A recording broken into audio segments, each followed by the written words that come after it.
Radhe Radhe everyone. आज की video में मैं आपको राधा अष्टमी की व्रत कथा सुनाऊंगी। तो चलिए व्रत कथा शुरू करते हैं।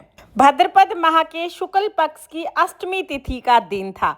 राजा वृषभानु यमुना नदी पर टहलने के लिए गए। मंद मंद शीतल वायु बह रही थी। चारों तरफ बहुत ही मनोरम दृश्य था। पक्षी चहचहा रहे थे और नदी से बहुत सुंदर कल कल की आवाज आ रही थी।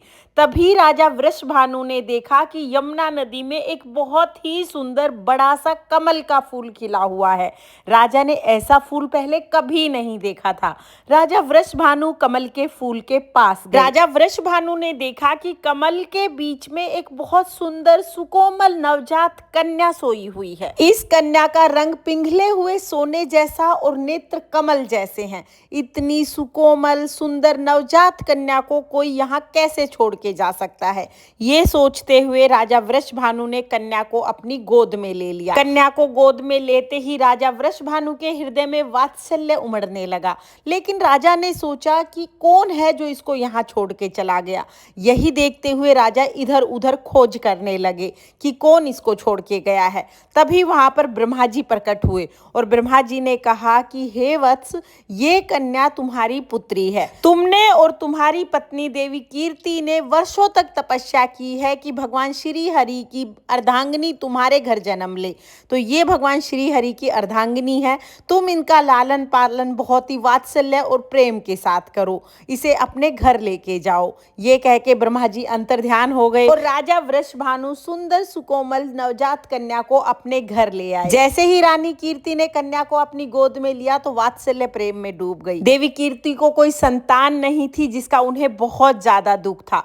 राधा को गोदी में लेते ही उनकी ये कमी पूरी हो गई। राजा वृषभानु और रानी कीर्ति दोनों बहुत ही प्रेम पूर्वक राधा का लालन पालन करने लगे। राधा रानी की सुंदरता चंद्रमा की कलाओं के समान दिन दुगनी रात चौगुनी बढ़ रही थी और उनकी सुंदरता के चर्चे सब जगह हो रहे थे।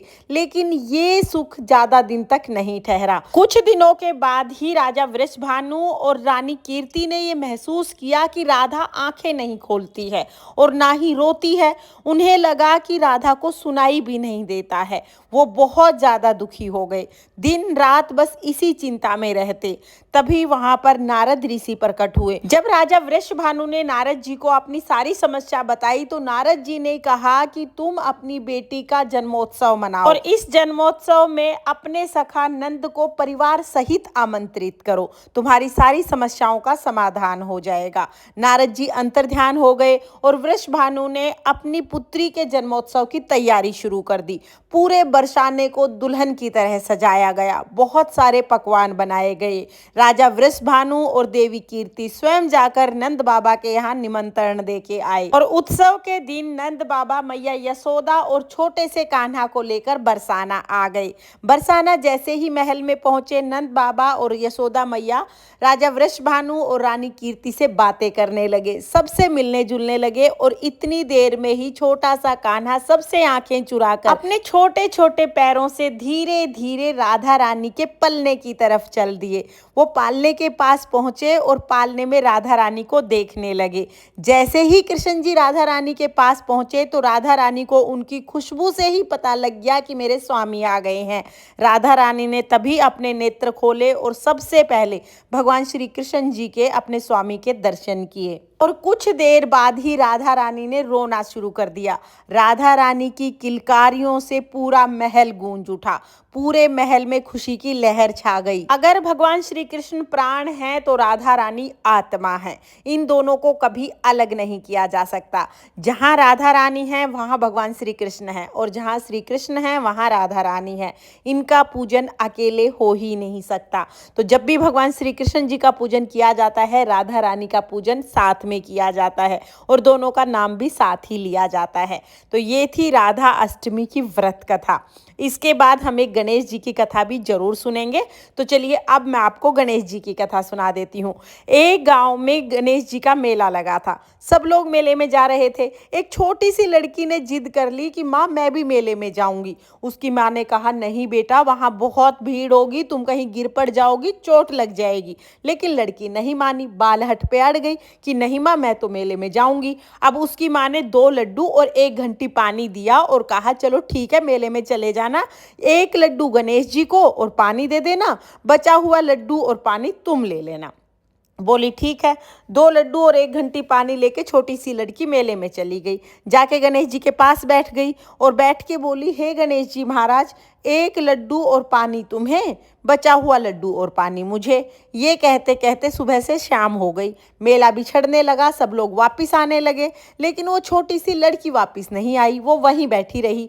बोली जब तक गणेश जी आके लड्डू नहीं खाएंगे, पानी नहीं पिएंगे, तब तक मैं नहीं जाऊंगी। गणेश जी ने सोचा कि अगर ये घर नहीं जाएगी तो इसका दोष मेरे सिर लगेगा।